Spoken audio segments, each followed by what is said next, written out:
trying to capture a reality and trying to capture a period in the movie, was a challenge to me. I go from the quietness of this sterile boardroom, where you can hear the hum of the air conditioning, to the insanity of Vietnam, which is actually Morocco, to helicopters diving in over these exotic locations.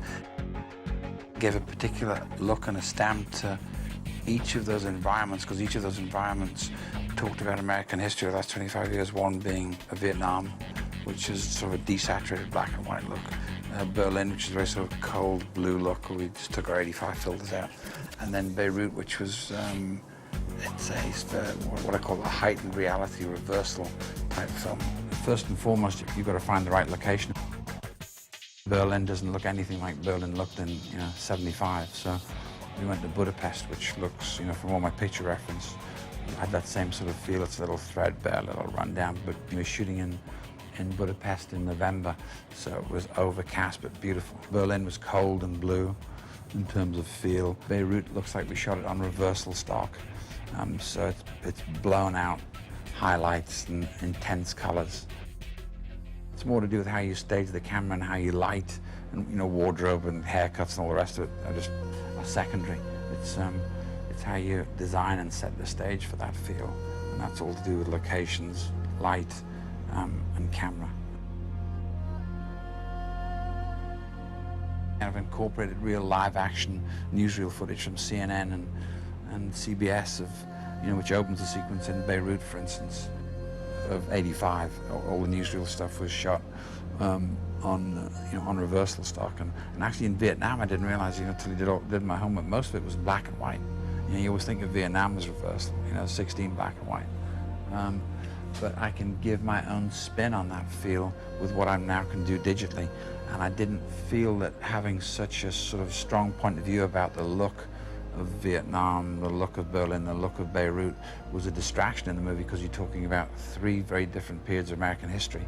And I wanted to have a particular look and a particular feel to each of those periods. And I think it's justified, because it's not just a trick, it's tied to history.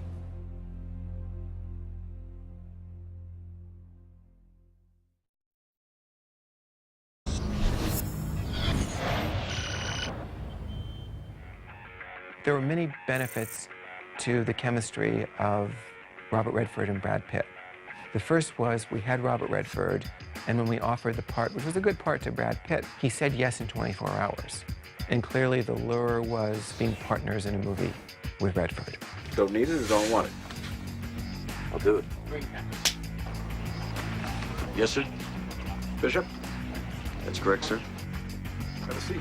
Films are often made in the destiny is sort of written in the day they're cast, and when Bob said he was interested and ultimately said he would do the movie, we knew we were onto something good. When I read it, I'd been involved with the project for actually about 3 years, but had sort of moved away from it because it didn't seem to be getting to the place that I would have hoped. And then in new hands, it kind of came around. I decided it was really worth going for. When I came to the project, Bob and Brad were already attached. They're perfect casting. It's a father-son team, and the two guys look alike, and come out of the peas in the pod. Redford's one of those actors who always looks like he has a secret. He's an actor who you see, whatever he's doing, you think he's up to something, you think that there's something else he's thinking about. Chuck, are we going to dance all night with your hand on my ass, or are you going to make your move? Bob comes in and is very prepared and knows exactly where his character's going to be at any one moment in time. If Bob was one guy that you knew was right for Nathan Muir, if you could just go through the entire universe and try to decide who could be the best person that you could end up to play the character of Tom Bishop, a one-time sniper as a young man in Vietnam who ends up being a master spy himself. I mean, you would just naturally say Brad Pitt. Brad I worked with before on True Romance, and they're a perfect combination, because one's from the right and one's from the left, So you got this dynamic between the two guys.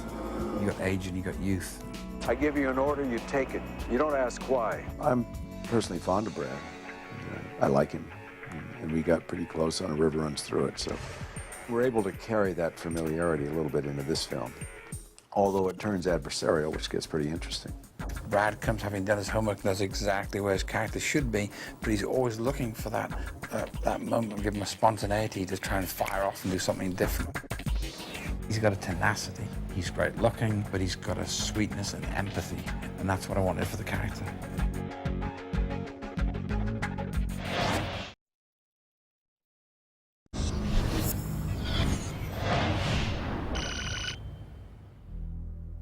Elizabeth Hadley is Catherine McCormack.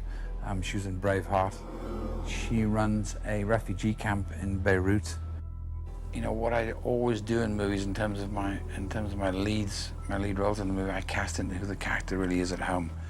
I found two role models for her in real life. I found these two girls who, one was French and one was English, and they said what they did. They both started off by working for the Red Cross, and then the Red Cross, pulled out of whatever countries they're in, and so they went for independent financing. So they were working both ends against the middle. They were taking money. For instance, the girl in Beirut was taking money from the Shiites and the Palestinians and the Israelis at different points. So therefore, it's dangerous for a CIA operative to be involved in someone who's really working with the enemy. Once you say that an actress is going to play the love interest with Brad Pitt, you get a lot of incoming phone calls. There's a lot of people interested in that job. And Elizabeth Hadley in the movie is quite a serious person. It was critical for us that whomever played the part had real credibility, that you believed her intelligence, and that you believed her as someone operating in a very tough man's world. Catherine's wonderful. She's a good actress, first of all, and she has the benefit of that wonderful thing that many English actors have, which is the benefit of craft and really solid training. Catherine McCormack of the list was really the person whose inner strength, her intelligence, I think just came forward the most. She also happens to be a beautiful woman, so that you also believe that she would be someone that, that would be Brad Pitt would be drawn to.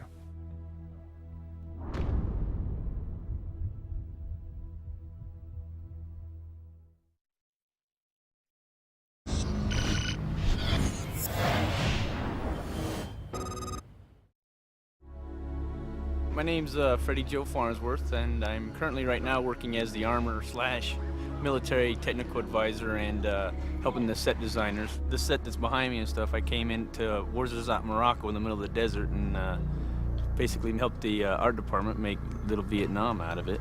Well, all right, guys. Give me a light ghillie over the head, just one layer, and I want it back from their faces. And there's a little bit of ghillie on the gun as well. Where's Freddie? And then once we got done building the set, then the weapons department had offered for me to come over and help them with the weapons, because most of them are modern day weapons and things, and I know a lot about those. And now I'm helping the director and the actors with the military technical side of it. Target located, red shirt, do you have inside? Then you just confirm. Red shirt. Can you just say red shirt located, do you have in sight? Okay. Red shirt located. Do you have in sight? Red shirt confirmed. Wind 5 miles left. Target in sight. Mr. Pitt, he wants to know everything. In fact, you have to bring your books with him to make sure you're on top of your game. Like, I'll try to explain the scope, and then he wants to know every little minute detail, and if I don't know, then he starts getting a little worried, so you gotta be on top of your game. He does a lot of research. China 80 to gate. 1005 to table. One of the biggest things in the film business is trying to get rid of the civilian side of it and make them sound military, more structured, the way they talk. Their slang words, instead of saying 0900, it's 0900, things like that. When you're just talking on the radio, that's the only time that you're crisp, very military, very sharp, so the person on the other end can understand what you're saying. Right. As Marine snipers, from my experience in the Marine Corps, they are a breed on their own. When you go home and you're sitting back and you're doing stuff, you sit around and you're like, oh, I would do anything if something would happen so I could go do what I want to do, what I've trained for. So once you're into the position, you're fixing to take the shot, your adrenaline's going, you're ready. We're still a go. We have no go. You stink, you're nasty, you're dirty, you're sweaty, and you love every minute of it. Target in sight.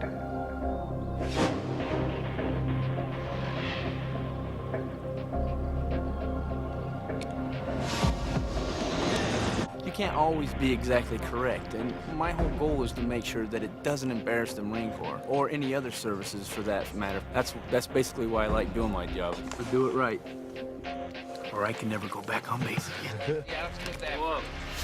Gun still hot, we're going right away, guys. Brad, excellent. This is good, guys. Excellent, excellent. Martian, go tighter. Yeah. When I first heard about working with Mr. Scott, everybody kind of gave me warning about him, but I get.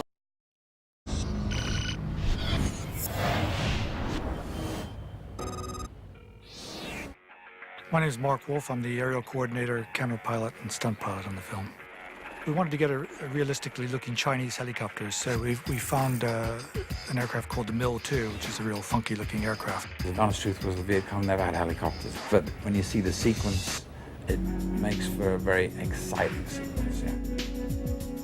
Well, first Brad shoots the helicopter down and we attach a smoke device to the engines of the helicopter so it all smokes. Then we spin it out of control, make it look like it's about to crash, pitch the nose up and pitch the nose down and dive it at the ground, and it disappears behind some reeds, and then there's a large explosion. That was a little tricky because the Chinese helicopter, it's like a big heavy truck and it takes quite a lot of power to turn it and climb it at the same time. You can only do one or the other, and it loses its rotor RPM, which means it loses its control if you over pitch the blade. So we had to be quite careful, yet we wanted to be very dramatic.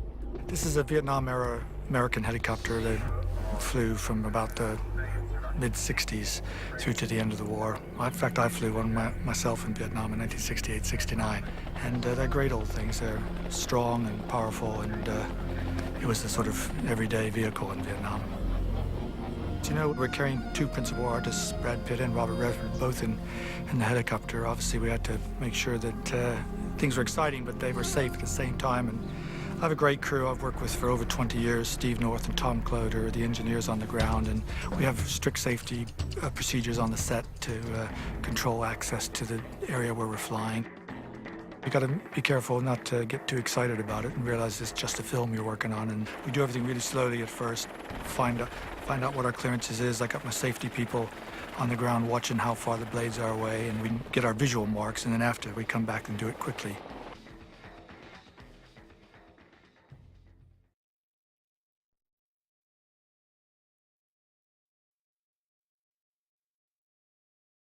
Tony Scott, I first worked with in 1974, so we know each other quite well. Well, this is the first long film I've done with him. So you should be steady, right behind Bradley on the ridgeline. Right.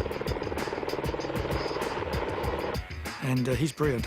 He's a perfectionist, which we are as well. We had a prison rooftop sequence we did, which was all at night and in smoke and fog, which was fun, landing on the roof of a small building surrounded by barbed wire. And then we did some aerial filming in the center of Budapest on a tall building where Robert Redford and Brad Pitt had a tense dialogue sequence.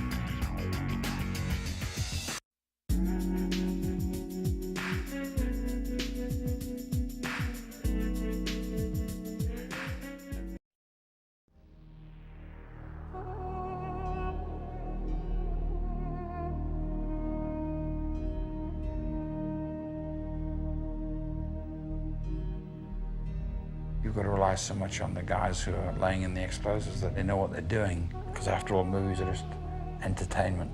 It can be loss of life. The guys we got were infamous in terms of demolition, but they'd never done film work. They'd got a handle on what we wanted to do, how the building should break and fall to accommodate what I wanted to say with the cameras. The walls are very heavy concrete walls, so they had to cut away a lot of the building in order to make it collapse in the right way. The stuff in the walls is dynamite. It's just small charges of dynamite just to actually smash a slot in the wall to allow it to collapse. And in the walls along the front of the building, we just used a heavy grain detonating cord. They had to use a tremendous amount of explosive. All the buildings surrounding the building that actually blew, we had to cover the windows either in steel plate or on wood because we're scared I'm going to blow the windows out. We've got about 15 kilos of dynamite and 300 meters of detonating cord, and that's split into 320 separate charges. As far as I know, from about here back, we'll actually still be standing. Charlie's designed it so when the front falls out, the actual floors fall down. So it's like a stack of cards. When we come back for the aftermath, we're going to put running water, you know, as if the water main's gone. We had 14 cameras, and I think in the end, I used coverage from 12 of them. The building is really symbolic of the relationships. You see these two guys building towards this climax, and the building is symbolic of Brad and Bob's fallout of their relationship. So it was key we had it on camera. Clear!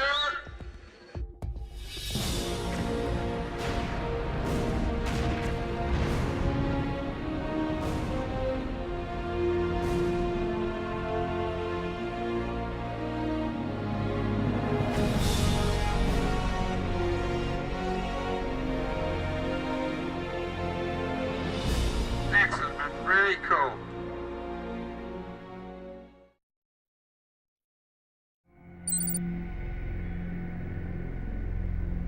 We shot the opening sequence in a prison in Oxford. I said I would love to have gone to China to shoot this prison, but we couldn't afford to go to the Far East. So we found a Victorian prison outside of Oxford, England, and we substituted that for a Chinese prison. Actually, it was impeccable. It was absolutely spotless. It was, you know, green and cream, and we just art directed it down. We made the walls peeling and dirty. In the end, you know, if you do things with conviction, you know, people will believe. I mean, I don't believe there's a prison in China that looks anything like the one in Oxford.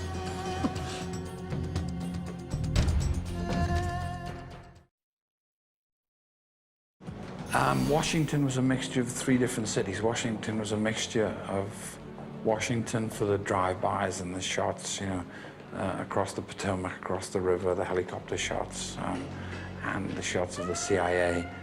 A lot of the street shots were shot actually in London, and we reversed the traffic in Regent's Park and on a Saturday and sent all the cars the wrong way. We did some in Georgetown in DC. We did some more on cobble streets in the city of London. The exterior shots of the CIA, the ground shots of the CIA, not the helicopter ones, we did in Stevenage in London. But the main bulk of our work was built on set, on stage at Shepperton Studios, which is, you know, it's my brother's and my studio in London. The skins came. Come on, Henry, pull it off the main.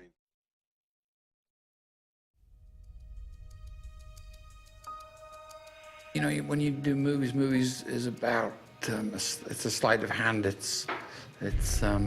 We could not afford to go to each of those different locations in different parts of the world. So our best shot at Vietnam when we were in Israel, we found it in a banana grove on the Sea of Galilee. Yeah. And then when we had to get out of Israel because of the war, we found Vietnam in the middle of the desert outside Ouarzazate in northern Morocco.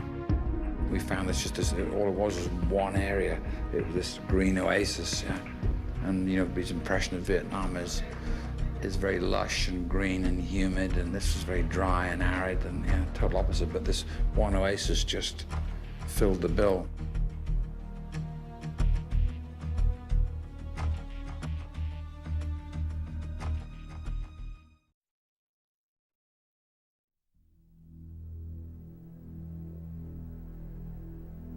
Well, I always do a lot of homework, and I always looked at videotapes and photographs of Berlin as it was in '76, which is the year we were meant to be in Berlin.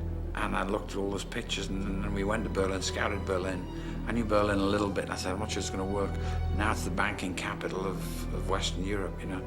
And the Brandenburg Gate, which was always this huge monolith that stood out in this middle of this open space, is now surrounded by banks, you know. So we said, where should we go? You know, where should we go to try and find something that replicates Berlin in the 70s? And there were 2 choices, and that was Prague and Budapest. And we went to Budapest first, and I said, stop, we got it here.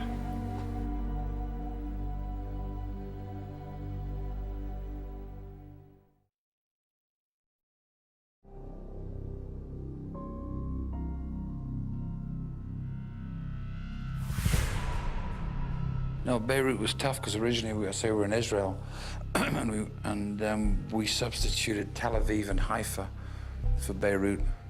Israel, we were finished. I had all the Beirut section of the movie, all the Vietnamese section of the movie, art directed, cast for, and you know, when our carpenters, who were half Palestinian, half Israeli, started pulling guns on each other, and then somebody threw a Molotov cocktail into our sets, and then a Palestinian kid was stoned to death on the steps of the hotel. We said, we gotta leave, so we left. And I had location scouts that came back and they said, well, you know, when they looked at Tunisia, we actually looked at Istanbul in Turkey, we looked at Malta, we looked at various different cities in Morocco. And I said, I think Casablanca looks like the right place. I just had to make a decision even before seeing it to say, I'm gonna make Casablanca work. Brad had a back-end commitment to Ocean's 11, so I couldn't afford to go over. So, you know, one more week of scouting, trying other places, would have been the death of us.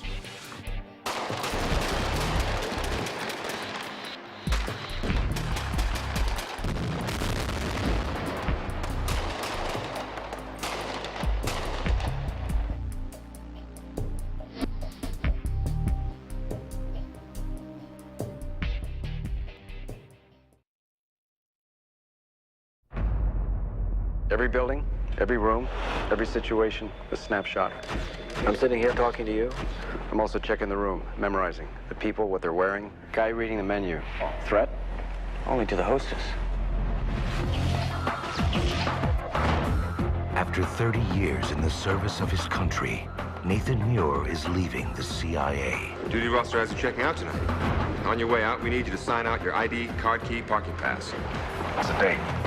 He's found his replacement. Where'd you learn to shoot? Boy Scout, sir. You kidding me? No, sir. He's trained him well. What else do I need to know? Don't ever risk your life or your career for anyone. Comes down to you or them, send flowers. But just when he thought the game was ending... We have to make it to the end of the alley. You first. Age before beauty. All the rules changed. It has just been confirmed that the Chinese have arrested an American operative of the CIA.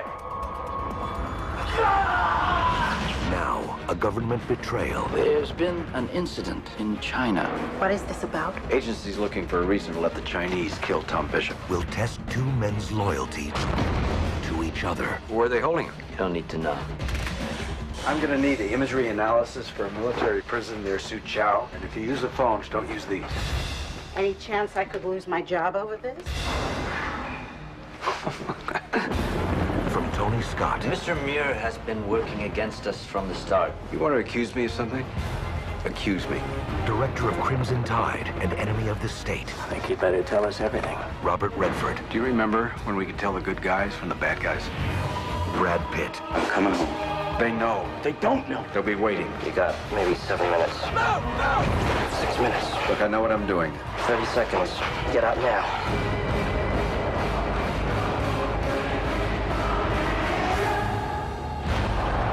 Spy Game.